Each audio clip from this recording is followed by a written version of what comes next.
Ayan po ang aking nanay. Tuwing umaga pumupunta yan dito sa akin. Nanay ko. Kasi hindi pa naman siya pwedeng tumira sa akin, pero gustong gusto niya nang umuwi sa akin. Kasi mas gusto daw niyang kasama ako. Hindi pa naman pwede kasi buhay pa naman ng tatay ko. Siyempre, hindi naman silang pwedeng tumira sa akin, dalawa. So, ang ginagawa ng nanay ko, tuwing umaga, pupunta yan dito sa akin. Kahit doon sa tiny house, buti na nga lang at dito na lang malapit-lapit. Kasi minsan, dati doon pa, pupunta yan sa aking tiny house sa dulo. Naku, delikado pumunta doon kasi, yung bang mataas yung daan, tsaka malayo. At least dito, doon lang siya sa kabilang bakod. Pupunta siya dito. Tingnan umaga yan. Tapos, sabihin maliligo. Papaliguan ko siya. Ngayon nga, dumating, minaamoy ako. Sabi ko, mabaho. Akala ko yung mga aso, may tae. Sa loob ng bahay, pinapagalitan ko yung mga aso. Si amoy tae talaga. Sabi ko, ano ba yan? Mga aso kayo. Amoy tae kayo. Tapos biglang ang nanay ko.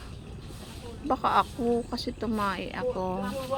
Ayun. Sabi ko, malamig pa para maligo siya. So, inintay-intay po muna bago siya maligo. So, ang ginawa ko, siya doon pinaupo ko na siya dyan sa malapit sa gripo para at least hindi na mamaho doon sa loob ng bahay. Sinasa loob ng bahay kami kanina. Sabi niya, ako yung tumae. Sabi niya. Kaya amoy tae siya. Siyempre, tambay ka na muna dyan habang ako'y nagwawalis. Kaya walis-walis na lang muna ako habang binibilad ko siya sa init. Kasi hindi pa masyadong mainit So, yung ginagawa ko, binibilad ko siya sa sa araw para mainitan yung likod niya bago ko siya mapaliguan. So, walis-walis na lang muna ako. Hindi ko siya mapaliguan agad at malamig. Ayun. Kwento-kwento. Ganyan siya. Kwento-kwento siya.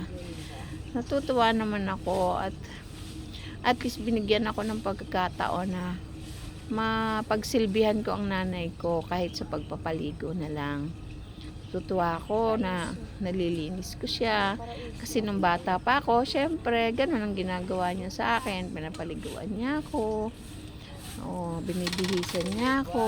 Wala namang anak na dumating dito sa mundo na marunong nang maligo mag-isa. Diba? Na marunong magbihis mag-isa. Na marunong pumunta na doon sa paliguan mag-isa. Lahat tayo ay dumaan sa pagiging alagain nung tayo ay bata pa. So, bumabalik lang yon. Bahala tayo kung ibabalik din natin sa kanila yung ganong paglilingkod sa kanila. Ayan. Sabi ko sa inyo, malamig pa. Malamig pa yan? Diba? Malamig pa. Malamig pa.